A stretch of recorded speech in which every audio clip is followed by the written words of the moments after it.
That we're recording. Okay. Do you want my age and stuff too, you know, or?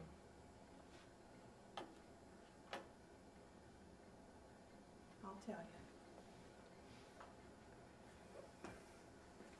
you. Okay. My name is Kathy Lang. It's February 25th, 2003. We're in Harrison, Ohio, to interview Dorothey Kist. Dorothey, would you tell us where you were born and when? I was born in Cincinnati in 1924, March 24th, 1924. I'll be 79 next month. And I've always had the wanderlust ever since I was real small. I liked to go places and do things, and I used to walk out of the house when nobody was looking and take off when I was real small. They had to go hunt me up, so I guess I was born that way. And I joined the service when I graduated from high school when I was 18, and I went to UC at night and went to work because I couldn't afford to pay for college at that time because my mother was a widow by then. And when I was 19, I decided I wanted to join the Navy. I wanted to go and see the world.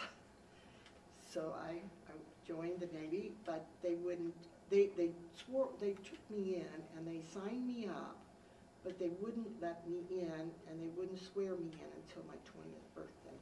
In those days the women had to be 20 to enlist. So I did a few things with them, just on the sly, you know, just around in Cincinnati until I was 20.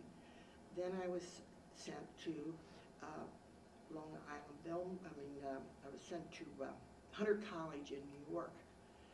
That was, at that time, that was the base for you know, that was our, I forgot what to say. And there was 1,600 in a unit, and 40 of us were chosen to what they called, it was a glee club and choir, but they called it the singing platoon. All units were in groups of 40.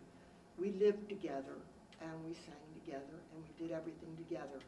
I had joined with a few other girls, but they disappeared. I never saw them again because we were such a close-knit unit. And when everybody was drilling, we were practicing. And then we would go out on the bus, and we would sell bar bonds in Times Square. And we sang on the radio and did all kinds of little things with the Navy band. And I enjoyed it very, very much. But it was funny, the day before we were to graduate, we were in there for 6 weeks. And the day before we were to graduate, we had a drill, because we hadn't drilled. We did all the singing. So it was funny to watch the girls doing the flip to the winds march and things like that, where they were going one way and the other way and backwards and forwards.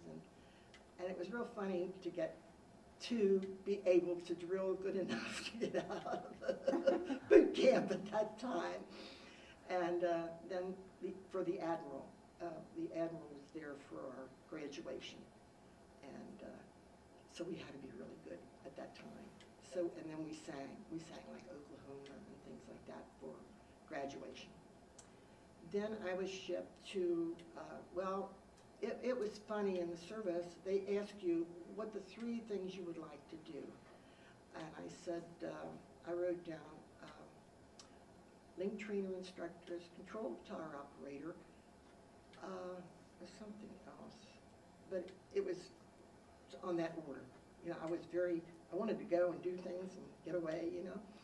And they said, no, I took the exams that they give you.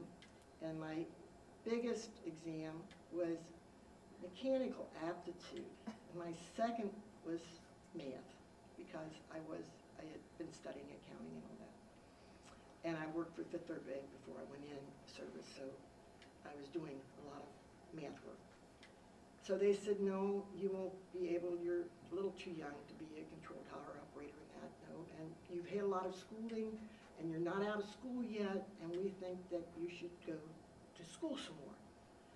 So I waited, and everybody left the camp except, it seemed like me. Hunter College was empty. There wasn't anybody there. And I kept going every day and asked them when I was going to be shipped out, when I was going to leave. And nobody could tell me. They said, well, there's a snafu someplace that you're supposed to have been gone, you know. And they sent to Washington, and what happened, you know, and that. Finally, they sent me to, there was 40 of us. I didn't know that because the place was so immense. You know, there was 1,600 originally. There was 40 of us left, and we went to radio school up here at Miami University in Oxford, Ohio, which I didn't want because I wanted to get away from Ohio.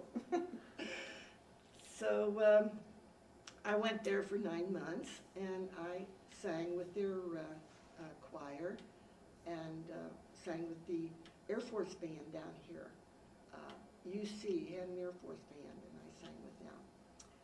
And we did a lot of traveling, too. And we gave awards out. You know, the Army, Navy gave E-awards for all the corporations that did a good job during the war and worked extra hard and things like that. And we sang with them, and it was really nice. Well, when I graduated, then I went to Elmore, Long Island. That's the edge of Long Island, as a radio operator. Well, at that time, you had 4 typewriters sitting around you. You sat here at a table, and you had 4 typewriters this way and all the way around you. And you had 2 code circuits, 2 ham radio circuits, and you had 2 airplane circuits. And you had to type the most important one at the time. If they all started up at the same time, you had to make sure which one was the most important. And you'd go to that typewriter, and you type what was sent. Now, if you were typing a message on one typewriter and something more important came in the other one, you would have to go to the other typewriter and type instead. And then when you were finished, you type on that there was a priority mail code or something like that that came in.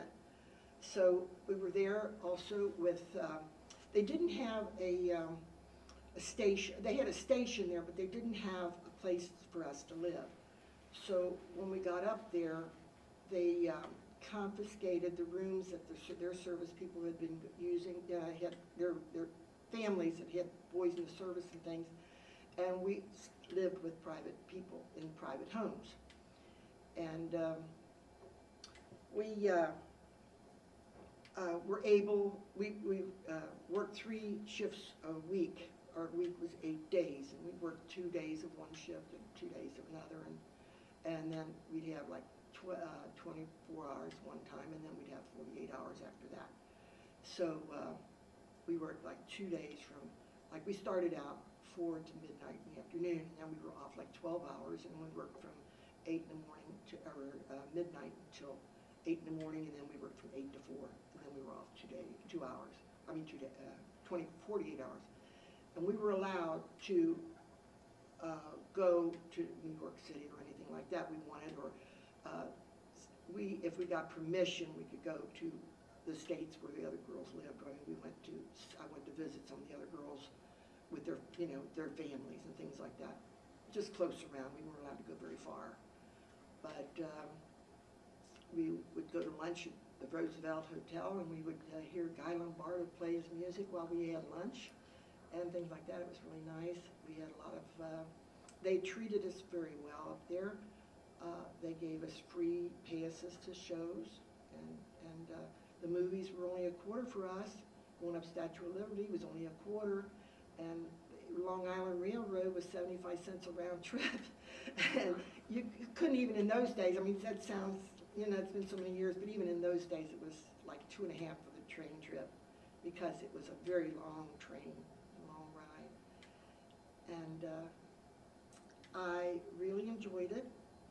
And I would have stayed. I didn't want to leave, but I had been sending an allotment home to my mother because she was widowed, and they were basing that allotment. They were covering that allotment, and they wanted to get rid of the people first that were costing them the most money on managing. But when we lived in the private homes, we got subsistence. So I made more money in the service, really, than I did at home. I was working at the time for $25 a week as a secretary, and up there I was getting $98 a month plus $108 subsistence. So that was over $200 that I was forgetting while I was in the service. And I got to travel around it, and I went to Niagara Falls and visiting, things like that. You know, I really enjoyed it.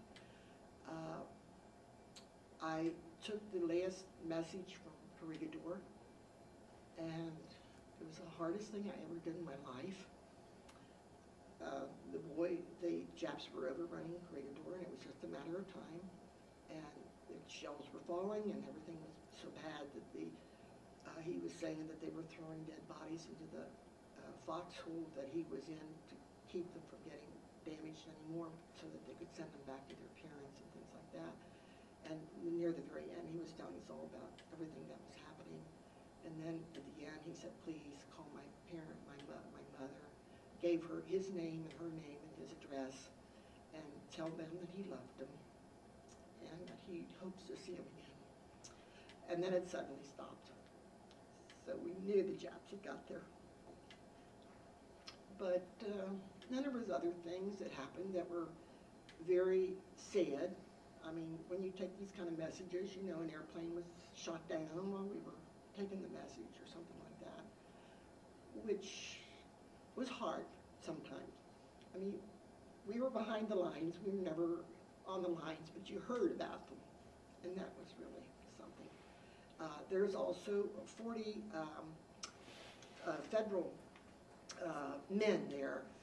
One was from each country in the world. There was a Frenchman and a Japanese and a Chinese and one from every part of the world. And they took their code too. And they took their code too so that they would get the foreign languages that came over, you know, that they would do that. But that's about all we did. And I got out after the war. Well, when the war ended, that's another thing in New York. For New Year's Eve, you'd go to Times Square and it would be packed. It was wonderful to really see. But VJ Day was it. That was so packed that they say today that it's packed, but it has never been packed as much as VJ Day. And you couldn't walk. You went where everyone went. And if you wanted to go in this restaurant, everybody was going that way, you could go that way. But if you wanted to go up there and they wanted to go in the restaurant, you went to the restaurant. You couldn't go any place. You went with the crowd, wherever the crowd went. And it was fun. It was really, I mean, I know there was a lot of hardship and a lot of bad things that happened that I didn't actually see. But it was interesting for a young person to go and do. I couldn't do that now, but I could never remember everything to type all those messages down or separate them one from another, but it was interesting. That's all I have to say. How were women treated as service people at that time? You guys were a new phenomena. You were actually in the Navy. That was a new thing. Did a lot of people accept that? Some did and some didn't. In fact, when I did come out, I was engaged to a fellow that I wasn't allowed to ever say that I had ever been in the service. And I wasn't allowed to wear my insignia or anything that I had and talk about it and say that I had ever been in the service. But in the service, the boys were pretty good. They treated you the way you wanted to be treated. I mean, you know, it's the same today. If a girl goes to college and she's going to carouse around, or she goes in the Navy, or she goes in the Army or the Marines, and she's going to carouse around, that's the way they'll treat them. But in fact, they had a cooks and bakers school up here at Miami University, and they used to pay us out ice cream and things like that in the evening, you know, when it was all dark and everything was closed up. They would pay us this ice cream out. We'd go to the window, knock on the window, and the guys would hand us out stuff, you know, do things with us. And we got a lot of dates, and I never had any problem, you know, with any of them. It probably was, some people would have thought, what a wonderful, ideal situation for a young woman, beautiful young woman to be in. I mean, you were probably meeting hundreds and hundreds of young men. Yes, I mean, that was an interesting part of it too, right? One of the fellas that I was in New York, in Long Island with, he was, well, they had 8 Air Force fellas there too, taking code, taking messages, you know. One of them was 6'7", and he was from Indiana, and he came over. He found out I was from Ohio, and he came over, and we had one meal a day at the base, you know, and he would come over while we were standing in line to eat, and he would put his arm against the wall, and I was standing underneath it, and I'm 5'8", and it was so unusual because most of the fellas that I knew were my height because I'd wear heels, you know, and to have him standing over me, and he could put his arm over my head, it was really something to, and he was a very nice boy and a very nice man, and we got along very well together. In fact, we dated a little bit, and I dated some of the other fellas there, but nothing serious. I would have never left Cincinnati permanently. I travel all over the world right now. There's only a couple places yet to go that I have to go. I have to go to Thailand. My son in Guam is an airline pilot. He's got a friend in Thailand. They've been begging me to come over, and I do intend to do that. And I want to go on a cruise to Norway, Sweden, Denmark, and Finland. But that's about all that's left. I've been to Germany. I've been to all the Balkan countries, and I've been to China, Russia, or Africa. I've been to Turkey, Greece, any place you can think of that I've pretty well been. I travel with my cousin. So you've kept your wanderlust all your life. I still have it. I still have it. I usually like to travel a couple times a year, and I would have been gone this year too, but my one son had a massive heart attack, so I've stayed home this year. How old were you when the Japanese attacked Pearl Harbor? I was 40. It was in 1941. Right. Yeah, I was 17. So after that, the whole world changed for you. Here you're a young girl getting ready to leave school and go out on your own, and all of a sudden the world is upside down. That's right. All these young men that you know, maybe relatives, friends, neighbors, schoolmates, all these people are going away to service and you may never see them again. That must have been a scary and it was amazing time to be just about an adult. There was, when I graduated from Hughes High School, there was 536 people that graduated, and there was less than half of them after the war. We lost an awful lot of our year because right after graduation, I graduated in 1942, and that was really the beginning of the highlight of the war, and they were all shipped out, you know, and we lost an awful lot of them. And you had to think about that all the time. Who else are you going to hear about that's gone? What's happened to so-and-so? I mean, that must have been a real heavy burden for a young woman to think about her youth. Everything's changed, so much sadness, probably a lot of your friends, other people lost, maybe brothers, maybe husbands. I mean, it had to be really hard times in one respect. It was. I mean, there was several of our friends that were in New York that was in the service with me that had married people up there. And one of them, her husband died in the service. And it was very sad. We were close-knit because, as I said, there was no station, no base up there for us to live, you know. And so we were just the 40 of us at the station together, the women. There were some sailors there, but just the 40 of us women. And we had come from Miami University, so we were very close up there. And we studied together for a whole year, and we knew each other so well. And it was sad to see, you know, that some of them had gone, and some of them, even after the war, some of the girlfriends that I had up there have died early. Have died very early, and it seems awful to think. I mean, my closest friend up there in the service, she was my roommate in Miami University and my roommate in New York. Her husband's dead, and she's a year younger than me. She forged her birth certificate to get in here early, and so she's a year younger than I am. But her husband's dead. Her one son died of cancer, and her son-in-law died of cancer, and well, her husband died of cancer too. And she's only got one son left, and she had 3 sons and a daughter. and they came to visit us a couple times, and I traveled to New York to visit them, you know, a couple times, and to North Carolina when she was shipped out over there, stationed, I mean not stationed, but moved over there.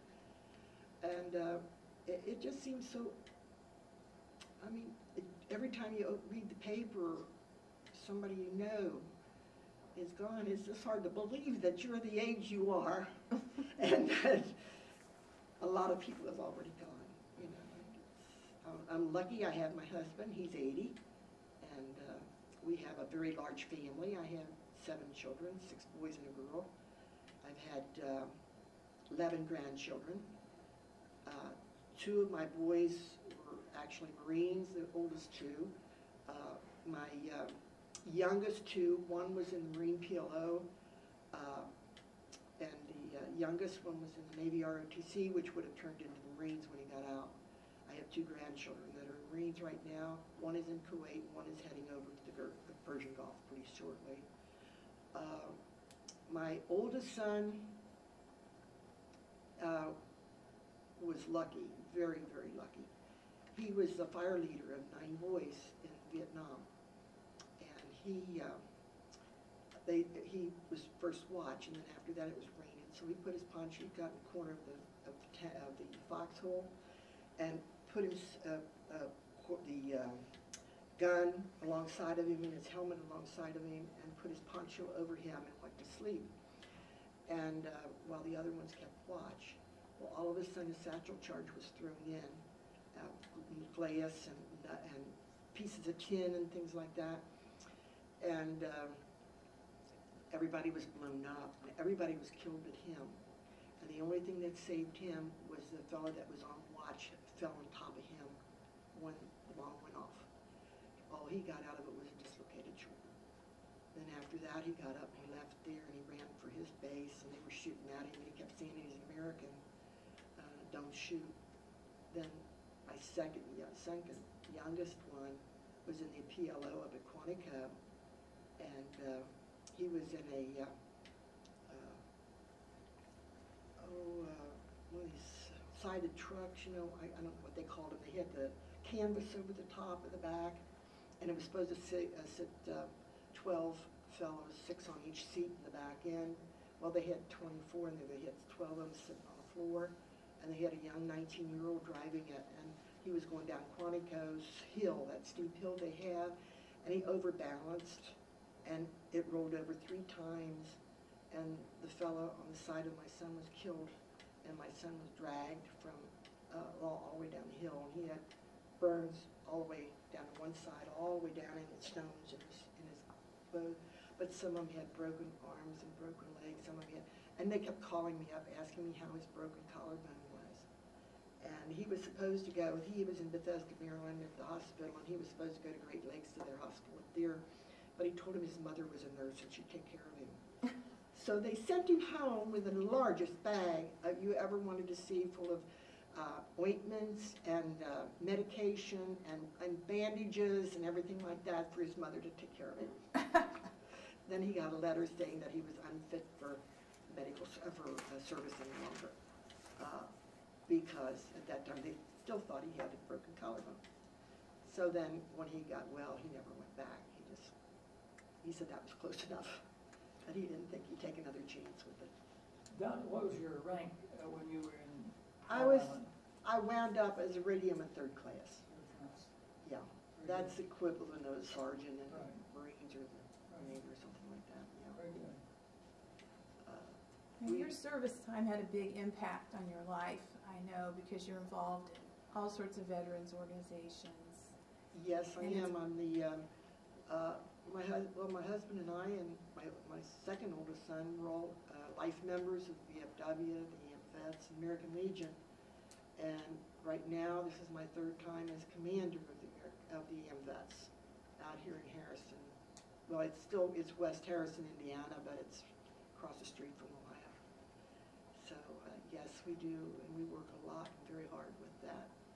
And at the present time, my son is finance officer, and I'm commander. So your family is very patriotic, many soldiers in your family, many people willing to do what they need to do for their country. That's very admirable. They must pick up a lot of that from you and your husband, who had such a stellar record of service during World War II. Well, I think my husband being a Marine had a very big impact on my family because they all became Marines. They all wanted to be a Marine. In fact, I wanted to be a Marine too. When I went in, I didn't know my husband at the time, but I wanted to be a Marine too. And I went down to the base to sign up. And the Marines were full. There was a very small contingent for the Lady Marines at that time, very small. So they didn't let me leave. They said, you don't want to be a Marine anyway. The Navy would be the place for you. And I said, why? They said, well, the Marines have this ugly green uniform. And the Navy has this beautiful blue uniform. And I was reddish blonde. On my pictures, it looked darker, but I was a blonde with kind of reddish hair. Strawberry blonde, they called me in those days. And so they had a cutout of a Marine and a cutout of a sailor, of a woman Navy sailor, you know. And they stood you behind that. Now see, this is what you'd look like if you were a Marine, and this is what you'll look like if you were in the Navy. Well, I wanted to join something, and I couldn't get in the Marines at the time. And I did look pretty good in the Navy uniform, so I joined the Navy. If you would have had a chance to go on a ship and overseas like the men, would you have done it? I did go. That's the reason I can join. I can be in the VFW. I did go on a ship once. We went out to one of the islands. It's an unmanned island on the east side, eastern part of the country. And when we got out of New York, when we got out of Miami University up here, we had to learn how to make radios and build things and do things. You know, we had layup periods where you had to solder wires and we had to go down there and make, one of the things we had to make was a radio out of rubber bands, a stone, and a paper clip. And it actually worked. You could hear code from it. You ran the paper clip over there somehow or other. I can't remember today. I mean, that's been so many years ago, but we did. And we had to learn how to, I don't know why, but they said, you know, that the sailors were doing it, the women had to do it too, you know, at that time. It was new. There wasn't too many women in the service at that time, and they were trying everything out that they could think of to, it was just like my second son in the Marines. He just wanted a college education, and we couldn't afford it at that time. We had so many children, and so he took the scholarship test, and it was the first year Ohio State he had the Marine scholarship. So he took that up. He managed to make it. I mean, he was a straight A student. He was very smart. He's very, very smart boy. He's a computer engineer right now, but he's also an airline pilot. And being the first year for him too, like that up there, he was able to, in the summer, one year he was on a nuclear submarine, and another year he skydived. He did, he became an airline pilot from while he was in school. He had 40 hours of free flight training on small planes before he ever got out of college, all because it was so new and they were trying things out. And they had a horseback riding. They taught him to do that for a military unit and things like that.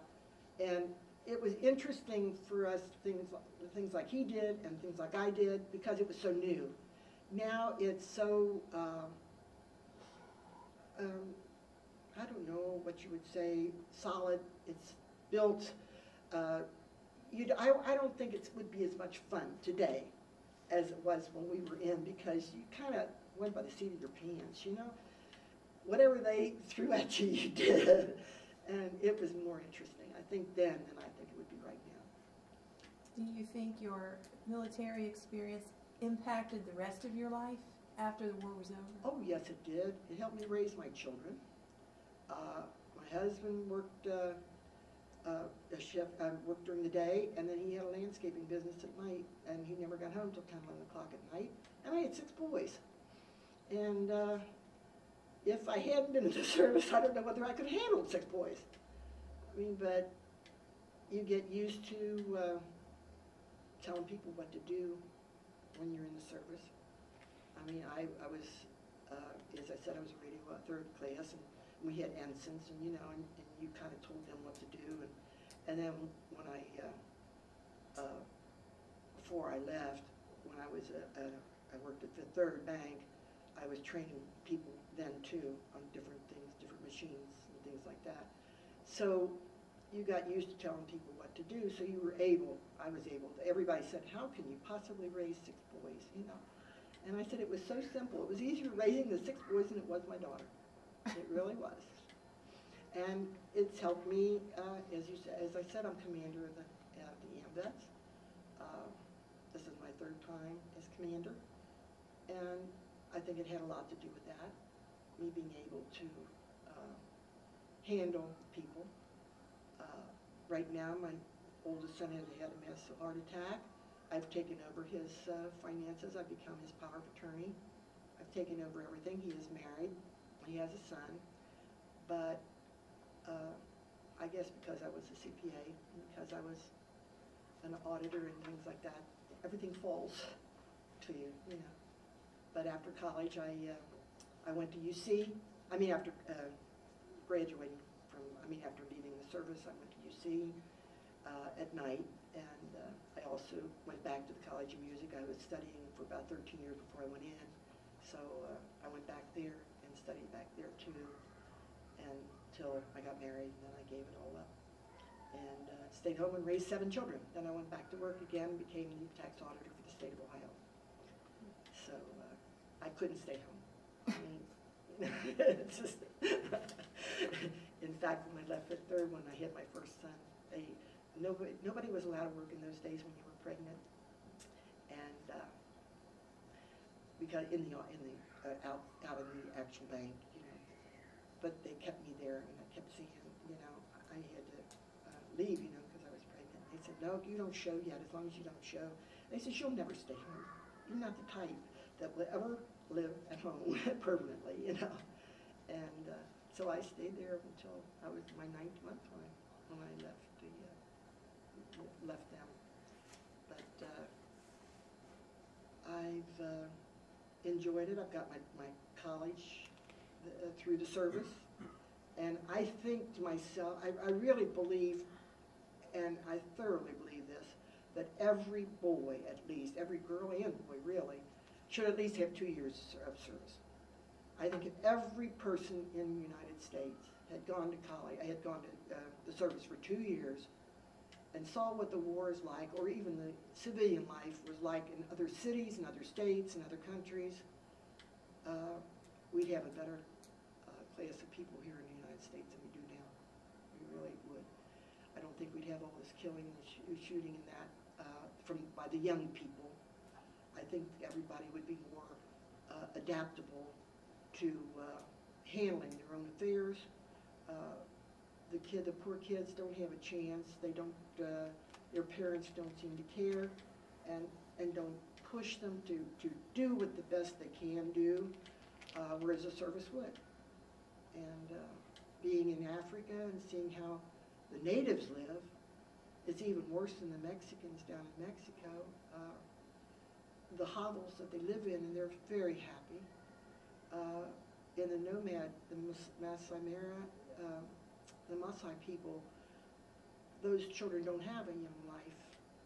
They have to go out. Each one gets, when they're real young, they're 5 years old, 6 years old, they have to take care of 8 or 9 cattle in the desert. And then when the grass is gone there, they have to move the cattle to another place. They don't seem to be able to, they only laugh and play till they're about 5 years old. But yet, they're very smart, very, very smart. I went to a school in the Maasai school, and he was really showing us his place so that we could try to get the country to build him a schoolhouse. But they won't do that because they're nomads, and they would leave the schoolhouse and go someplace else, you know, and they couldn't build schoolhouses all over. Those children, 3 years old, they would say the American alphabet, the months of the year, the count very well, very tiny little children. And all they had a tree, and each one had a small bucket. They sat on a gallon metal tin that they sat on, and the teacher had a big lard can. They had one slate and chalk that they could write on. And yet, those kids were very, very smart. And so that could be here too, if things would, you know, if they go to service, or if somebody cared enough to really go down there and turn things around. How do you feel about the young women now flying jets and coming up in I would have rank? done it. I would have done it if I'd have had a chance. I would have loved it. Well, you set the groundwork, women like you, Dottie, for a whole generation of women who've been able to do amazing things in the military. And as a mother of a young girl, I'm grateful to you for breaking that ground and for showing the world that there's really no limits for any of us. It was really a very interesting experience. It really was. And if I had it to do over again, I would do the same thing over again. I would never change my mind in one thing. And I'm glad that my boys are in the service. I hated that my grandson now is in Kuwait, ready to go over, and the other one is heading for the Persian Gulf. But I know that it's important and it's very necessary. And we all have to take our chances. And an airplane could go down, or a car could hit him, or anything else. I mean, it's in the hands of God. Any questions? Betty? Yeah, I do. You had to learn Morse code, right? Yes, I had to learn Morse code and airplane circuits. I can still remember them to this day. Really? Mm-hmm. Just sit and tap it out. Mm-hmm. I bought for my children, I bought a Morse code set when they were in Scouts, and was trying to teach them code, you know, and it's odd, you know, you're typing code and then you have Abel Baker Charlie Terror coming out of one of the other circuits, you know. You had to change from code to voice and then back to code again, things like that. But you can do that when you're young. You can remember, you know, you have very good memories when you're young, and you're quick, you're speedy, and it's interesting, it really is. And I'm glad I did it that way, because it was quick, it was fast. There was no, if I'd have been in an office where I was a secretary or something like that, I wouldn't have enjoyed it near as much as I did. I didn't want to be a radio operator. They had given us radio code, and I had gotten them all right. And you know, they had the I and the N and the T, and they taught you those three letters. Rick, you have a call on line 42. Rick? They taught you those three letters, and they went speeding them up and getting faster, faster, faster, and I had gotten them all right, and that's why I wound up. I got it beside my mechanical aptitude. They decided that, and I was young, and I was still in school, and I could go back to school again. That was the longest school the Navy had. Anything else? Thank you for your service to our country and for telling us your story today. Thank you very much.